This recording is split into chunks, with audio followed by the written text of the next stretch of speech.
Salut sama ilmu Ustadz Felix Xiao ketika ditanya tentang negara luar yang maju tanpa agama.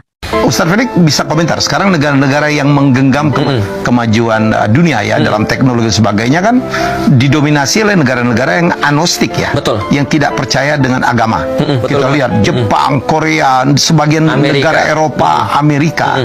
Ini fenomena apa lagi ya yang terjadi? Saya lihat itu adalah sesuatu yang wajar aja. Karena gini sebenarnya, untuk menjadi pintar kita nggak perlu agama. Untuk menyelesaikan banjir itu kita nggak perlu agama.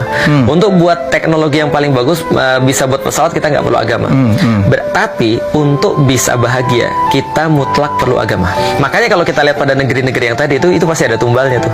Contoh Jepang itu fertility rate-nya di bawah 1,7. Ya, nggak nikah, menunda anak lahir. Betul. Ya. Kalaupun nikah anaknya satu. Nikah sama bantal. Sama boneka ya. Waifu, anime. Ya. Ini kan problematik nih. Ya. Amerika juga sama. Mereka dinobatkan the most dangerous place on earth ya. Jadi negeri yang paling banyak kejahatannya di seluruh dunia. Makanya paling banyak superhero di sana. Karena mereka mengimpikan sebuah suasana ketika mereka dirampok ada superhero yang nolong. Tapi ternyata ya tidak menembakkan masalah hampir tiap hari. Benar, tidak menyelesaikan masalah-masalah mereka. Jadi artinya teknologi yang mereka dapat justru membuat mereka makin terpuruk. Misal, berapa banyak kita lihat di acara-acara Dr. Phil tuh orang-orang stres.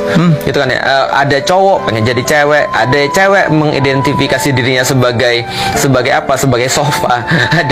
Ada manusia mengidentifikasi dirinya itu sebagai hewan, jadi anjing. Ada manusia yang motong tangannya sendiri, kakinya sendiri, lututnya bahkan motong kemudian kakinya karena dia merasa bahwa dia tidak sempurna. Jadi ada apa tuh kelainan? Ada orang merasa dia terlahir tidak sempurna. Jadi dia pikir harusnya tangannya bukan 5 jarinya, harusnya tangannya cuma 2 jarinya. Jadi dipotong 3-nya, matanya dirusak dan segala macam, dibuatin tanduk dan seterusnya. Ini kan orang-orang stres yang mereka tidak punya kehidupan.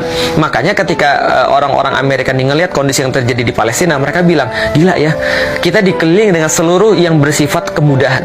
Kita teknologinya tinggi sekali, internet kita bagus dan segala macam. Tapi after all ini semua nggak nolong kita daripada mental illness. Sementara orang-orang di Gaza punya segala sesuatu yang bisa digolongkan untuk mereka jadi orang gila. Yet mereka tetap kemudian bisa sane, tetap kemudian terjaga otaknya. Disinilah perlunya agama. Sains itu tidak ada hubungannya dengan agama. Karena sains itu cuma menjawab pertanyaan what and how. Tapi agama itu menjawab pertanyaan why.